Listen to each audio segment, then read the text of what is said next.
روشنی ان کی آنکھیں، روشنی روشنی ان کی آنکھیں، دل نشی ان کی آنکھیں، دل نشی ان کی آنکھیں۔ جو خوبصورتی ان کی آنکھ میں ایسی آنکھ نہیں دکھے کہ ایسا کان نہیں، کسی چیز میں ان کی مثال نہیں، لاجواب۔ پھر یہ وہ کہتے جو ہزاروں پردوں کے بعد ان کا کچھ ایسا دیکھتے ہیں، پاگل رہتے ہیں، وضو کی ہوش، وضو بھول جاتے ہیں، اپنے اولادوں کو بھول جاتے ہیں، ہاں پھر وہ چلاتے ہیں۔ یہ قرب کی زیارت میں ایسے ہوتا ہے اثر، جاذبیت۔ تاریخ اگر ڈھونڈ گی ثانی محمد، آپ چھوڑو، کوئی کسی چیز کو کیسا بھی ہو چھو لے، ایسا نہیں ہوتا۔ آقا جی سوکھا ہوا درخت سے ساتھ واز کر رہے تھے، کسی نے کہا یہ ممبر پہ آپ ذرا آرام ملے گا، اس پہ کر لو بات۔ تو ممبر کیا تو درخت سے رونے کی آواز آئی، اور اتنی دردناک آواز سے امام بخاری کی صحیح حدیث میں کہ صحابہ کہتے تھے قریب تھے ہمارے کلیجے پھٹ جائیں، کہ اتنا اس کو افسوس ہو درد کہ کیوں ہٹ گیا، میں کیسا چین اور کیسا خراب، بس چھونے سے ایسا۔ پھر آپ نے درخت سے بات کی، چاہو تو یہیں سبز کر دوں کہ ابھی تم کو پھل سر سبز ہو جاؤ گے، تو سوکھا درخت سے بھی سبز ہوتا ہے، چاہو تو جنت میں لو، جو چاہو کر دوں، اگر مجھ سے محبت کر، جو چاہو کر دو، رو مت، پوچھو کیا تم کو چاہیے، پوچھ رہے تھے۔ تو ہم یہاں بیٹھتے تھے، اس لیے نہیں بیٹھتے کہ حضور صلی اللہ علیہ وسلم تھے، نہ لوگ ایسے بیٹھتے ہیں، جہاں جاؤ ایسے تھے، ایک واقعہ بیان ہوتا ہے، ہم واقعہ بیان نہیں کرتے، نہیں وہ ہیں، اس لیے ہم یہ زاری کرتے ہیں، آپ مہربانی کریں۔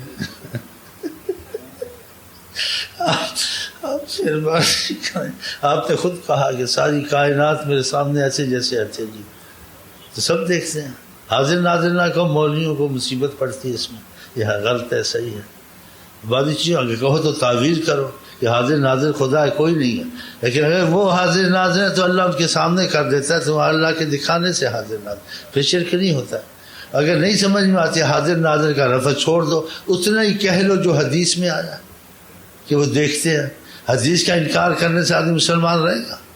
تو حدیث کے لفظ کہہ لو، جتنا کہا اتنا کہہ لو، باقی اس کے مفہوم کو چھوڑ دو، اس کی وضاحت کو۔ دیکھنے کا کہا تو پھر ہم کیا آقا کہتے ہیں میں دیکھ رہا ہوں، ہم کیا نہیں دیکھ رہے، تو جھٹلانا ہے آقا کو، یہ مسلمان ہے ایسے، دیکھ رہے تو سن بھی رہے ہیں۔ غنی اللہ ہے، بندہ نہیں، اگر بندے کو غنی کہتے تو پھر اس کا مفہوم بدل لو، اس کا مطلب دوسرا لو، یہ غنی ہے خدا کی عطا سے بذات خود نہیں ہے، خدا بذات خود ہے، یہ ہے۔ کہتے یا رسول اللہ کہنا شرک ہے، شرک ہے بھی نہیں بھی ہے، تمہیں سمجھ میں نہ آئے تو شرک ہے، سمجھ میں آئے نہیں شرک ہے۔ تو یہ سمجھ میں نہ آنے کی چیزوں کو چھوڑنے کا حکم ہے تاکہ آپس میں محبت رہے۔ رب کا لفظ کتنا مشکل ہے،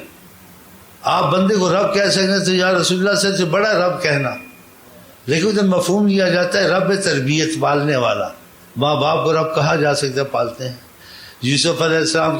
کو جب جیل میں تھے، اس قیدی سے بات چیت ہوئی تھی تو آپ نے کہا تھا فذکرنی عند ربک، اپنے رب کے پاس ذکر کرنا، تو اتنا اگر ظاہر لیا جائے تو کتنا بڑا شرک ہے، رب کا لفظ، اور نبی نے شرک کیا، رب کہہ دیا، تو نیت اور مفہوم پر ہوتا ہے۔ تو جو یہ نیم ملا نے ایسے یہ نہیں سمجھتے، ان چیزوں کو چھوڑ دینا چاہیے۔ آقا جی کہتے کلم الناس علی قدر عقولہم، لوگوں سے بات کر جتنی سمجھ سکتے ہیں، اس سے بڑھ کے بات۔ یہ اکثر یہ مولوی نفرت پھیلاتے ہیں، کٹر دیوبندی، کٹر بریلوی، کٹر شیعہ، کٹر عاشق، کٹر دیوبندی بریلوی قرآن میں نہیں آیا، کٹر ادریسی نہیں آیا، کٹر نقش بندی نہیں آیا۔ یہ سلسلے ہیں جس سے تعلیم اس کی نسبت سے کہا جاتا ہے ان استادوں سے ہم چلے ہیں، لیکن مقصد حضرت محمد مصطفیٰ، مقصد اللہ ہی ہے۔ تو یہ سلسلے جس طرح سے اس نے سیکھا ہے اس طرح سے نسبت سے کہا جاتا ہے، یہ سمجھیں، نقشبندی ہو، دیوبندی ہو، بریلی ہو، کہ ان عالموں سے یا ان سلسلے والوں سے یہ تعلیم لیا ہے۔ اگر نقشبندی، بریلی، چشتی وغیرہ کہتا ہے تو ذکر اذکار میں انہوں نے ہماری رہنمائی کی، یہ مطلب۔ اگر علم کے ذریعے بریلوی جو بندی کہتا ہے تو علم کا مسئلہ وہی قرآن حدیث ہے، لیکن تعلیم ان سے ہم نے لی ہے، تعلیم ان سے لی ہم نے، تو یہ ہے۔ تو اصل مقصد سب کا اللہ حضرت محمد مصطفیٰ ہے، یہ چیزیں نہیں ان کو مقاصد مت سمجھو، یہ جس سے تعلیم رہتا ہے ان کے وسائل کا ذکر، اس وسیلے سے ہم نے شیخ امین کے وسیلے ذکر لیا، مقصد اللہ ہی رسول تھا، سکھایا اس نے ہے، تو ذکر وہی اللہ کا ذکر جو سکھاتے ہیں۔ لیکن سمجھ میں آ جائے کوئی ایسی الجھن کی بات نہیں تو کٹر عاشق رسول بنو، بریلی دیوبندی مت بنو، یہ قرآن حدیث میں نہیں ہے، اس کا کہنے کا جائز ہے اور کوئی حرج نہیں ہے، لیکن اس کو سمجھنا چاہیے کٹر دیوبندی بریلی کہ ہم نے ان سے سیکھا ہے۔ باقی علم کی انتہا اور علم پر عبور نہ دیوبندی کو نہ بریلی کو، جب انبیاء کو عبور نہیں ہے دوسروں کو عبور ہوگا؟ عبور نہیں ہو سکتا، جتنا سمجھ میں آگے، جو سمجھ میں نہ آئے چھوڑ دو، سارا علم انبیاء بھی نہیں سمجھے، اولیاء بھی نہیں سمجھے، جتنا سمجھ آئے باقی وہ لفظ خدا رسول نے سکھا دیا، جو چیز سمجھنے آئے الجھن میں پڑھو تو ادھر توقف کرو، کہہ دیا کرو واللہ عالم بالصواب، بس خلاص۔ تو پھر کیا آپس میں مصیبت پڑی، ایک دوسرے کی مسجد میں نماز نہ پڑھنا، ایک دوسرے سے محبت، تو ایسی باتیں چھیڑتے ہو نا، اس کے چھیڑنا منع ہے، اور یہ باتیں اگر آ جائیں تو ان پہ توقف کا حکم ہے، قرآن میں بھی اور حدیث میں بھی۔ آقا جن کا پہلی قوم ہلاک ہوئی بحث سے، اختلاف کے مسائل میں بحث کرنا، انما اہلک من قبلکم کثرت السؤال وقیل وقال، زیادہ بولنا اور زیادہ بحثیں کرنا، یہ مولویوں کی عادت ہوتی ہے، جہاں تک بحث آ گیا بات چھوڑ دینی ہے، وہ نہ چھوڑے تم چھوڑ دو، تمہاری کبھی کسی نفرت ہو نہیں کہ بحث کی بات تم کرتے ہی نہیں،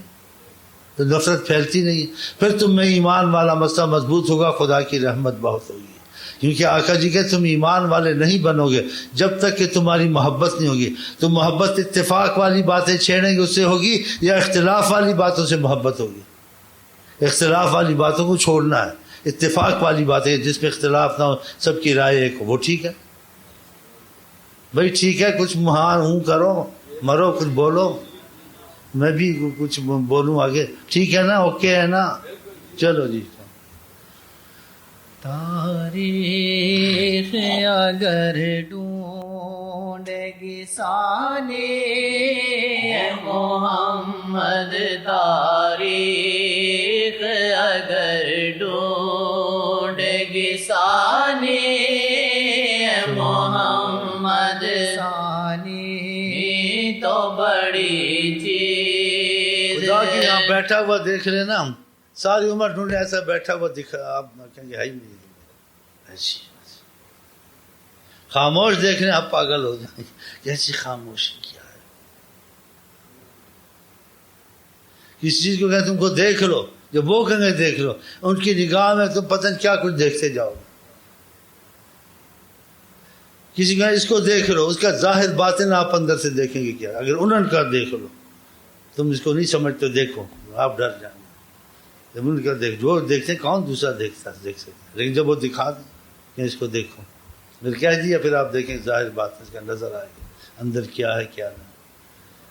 جس طرف اشارہ کر دیں۔ سبحان اللہ۔ وہ صحابہ جن صحابیوں کا دل تھوڑا بہت ملا کائنات سے باہر جا رہے تھے، ایک صحابی کی سینے پہ ہاتھ رکھا، میں اپنے غلام مقام میں دیکھنا شروع کر دیا، اس قسم کو میں بتاؤں۔ ایک صحابی کہتے ہیں میں اللہ کا عرش بھی دیکھ رہا ہوں، جنت دوزخ بھی دیکھ رہا ہوں، ان کے حالات میرے سامنے ہم بتاؤں جب ان کی نگاہیں کر رہا ہوں۔ یہ کہتے ہیں آقا جی یہاں نہیں، صحابہ 7000 سال کے مسافے پہ دیکھنا شروع کر دیے، ایک کہتے پاکستان میں دیکھتے نہیں دیکھتے، اسی باتوں کو چھوڑ ہی دو، بے ادبی نہ ہو، دیوبندی بریلوی شروع ہو جائے گا تمہارا، دیوبندی بریلوی تمہارا شروع ہو جائے گا، سانے قول مسورہ بات تھا، چھوڑ ہی دو ان باتوں کو۔ غلام اتنے دور تک دیکھ رہے ہیں، حضرت عمر مدینے میں فوج کو تعلیم دے رہے ہیں، عراق میں ادھر سے مارو ادھر سے مارو ادھر، بتاؤ کوئی دوربین لگائی تھی، ٹی وی تھا، آقا جی کی روحانیت کا اثر چھوا ہوا تھا، نظر آ رہا تھا۔ کھانا پینے کی 40 دن تک مکے تک نہیں کہا، تم کھاؤ مجھے اللہ کھلاتے، میرے کھانے پینے کو نہ دیکھو، روزے رکھ رہے تھے روزے ہی رکھ لی 40 دن تک، صحابہ نے دیکھا پہلے دن افطار نہیں کیا، آپ نے یہ افطار کرے تو ہم بھی کریں، دیکھا کہ نہیں کیا، آپ ادب سے صحابہ یہ کریں تو ہم کریں، دوسرے دن بھی نہیں کیا، تیسرے دن سب صحابہ نہ ڈال ہو گئے، کہا تم کر لو، ایکم مثلی، تم سوچا کرو میری طرح کہاں ہو سکتے، تم اپنا کھا پی لو، مجھے میری طرف نہ دیکھو، ایکم مثلی، میری طرح کون ہو سکتا ہے؟ قرآن نے کہا بشر مثلکم، تو تنبیہ کی ہے کہ ان کو مثل نہ سمجھ لینا، غور تو کرو تمہارے جیسا کوئی، جو تمہارے میں چیزیں ان میں یہ ہیں تو ہر چیز میں امتیاز رکھتے ہیں، وہ تنبیہ کے لیے کہا تھا۔ نہیں جی قرآن یا مثلکم، آپ نے اس کا ترجمہ ہی غلط کر دیا، بیڑا غرق ہو گیا عالموں کا۔ مثلکم یہ سمجھانا، جیسے کسی کو کہتا ہے انداز میں یہ تمہارے جیسا ہے، انداز کا مطلب تمہارے جیسا ہے، ہوش کر، خیال کر، ہوش کر، احتیاط۔ ایسے خدا کا ہوش کرنا، یہ تواضع بہت کریں گے، ان کے ساری کریں گے، تمہارے ساتھ بیٹھیں گے، لیکن احتیاط کرنا، بات اونچی نہ کرنا، عمل برباد ہو جائیں گے۔ لا ترفعوا اصواتکم کجہر بعضکم، جیسے آپس میں بولتے ایسی بات نہیں کرنی ہے۔ اگر بات کرنے آؤ تو صدقہ خیرات کر کے آؤ، یہ قرآن میں فقط بین نجی صدقہ، پھر خدا نے معافی دے دی، ہر کوئی کر نہیں سکتا تھا کہ جب آتے ہو تو آواز مت بیٹھ جائے، جب وہ نکلیں ینادونک من وراء، یا جو آپ کو آواز دیتے ہیں یہ بے عقل ہیں، ان کو پتہ نہیں یہاں کون ہے، محبوب رب العالمین، یہ ہوش سے آئے یہاں، بتائیں تمہارے جیسے ہیں، تمہارے یہ آداب ہیں۔ کھانے میں صحابہ گھر بیٹھتے تھے تو محبت سے زیادہ بیٹھ جاتے تھے، تو آقا جی جیسے شفیق مہربان ماؤں سے زیادہ بیٹھے رہتے تھے۔ قرآن میں آیت اتری جب کھاتے ہو فیضا تم تم فنتم، جب کھانا کھا لیتے ہو نکل جایا کرو، ان کو تکلیف ہوتی ہے، ان کی راحت کا وقت ہوتا ہے، تم کو کچھ سمجھ ہونی چاہیے۔ فیستحی منکم، وہ شرم سے بولتے نہیں ہو، تم بیٹھے رہتے ان کو آرام کرنے دیا کرو۔ اللہ میاں، اللہ میاں، سوچنے کی بات، کیونکہ تمہارے جیسے کم وقت بدبخت۔ نیم اللہ خطرہ ایمان، نیم درد خطرہ سان، نیم حکیم خطرہ جان، ایسے نیم اللہ ہے، تمہارا ایمان کا بیڑا غرق کر دیا۔ اختراع کی بات ہی کو چھوڑ دو، نہیں بولنا ہے، دیکھتے نہیں دیکھتے چپ ہے، علم غیب ہے نہیں ہے، چپ ہے، بس بس اختلاف ہو گیا، علم غیب ہے نہیں، اللہ جانے ہے نہیں۔ قیامت تک کی باتیں بتائیں، ادھر کھڑے جو مرضی ہے پوچھ لو، علم غیب تھا، لیکن اللہ کا علم غیب خود ہے، ان کو علم غیب اللہ نے بتایا، اللہ ہر چیز آقا جی کو بتا دیتا ہے، اور آقا جی جس کو جانتے ہیں اس کو بتا دیتے ہیں، وہ بھی بڑے جانتے ہیں جی، لوگ باتیں، ہاں آقا جی کے دوست ہوتے ہیں نا، دوستی ہوتی ہے، کرم فرماتے ہیں، اور بعض مشاہد پہ کرم ایک دفعہ کا بہت کچھ بتا دیا، آئندہ نہیں بتائیں گے، اور سلسلے تو شیخ کافی عرصہ کچھ کہتے ہیں غمگین رہا، دل لگی کہ اس کو نہیں سمجھ آئی، دل لگی، پھر کچھ کہ بتا دیا کریں گے، بتا دیا کریں گے۔ ہم آپ کو کہتے ہیں السلام علیکم ورحمۃ اللہ وبرکاتہ۔ آپ کیا کہتے ہیں بھائی، کچھ کہیں بھائی، آئی لو یو ٹو، آپ کیا کہتے ہیں؟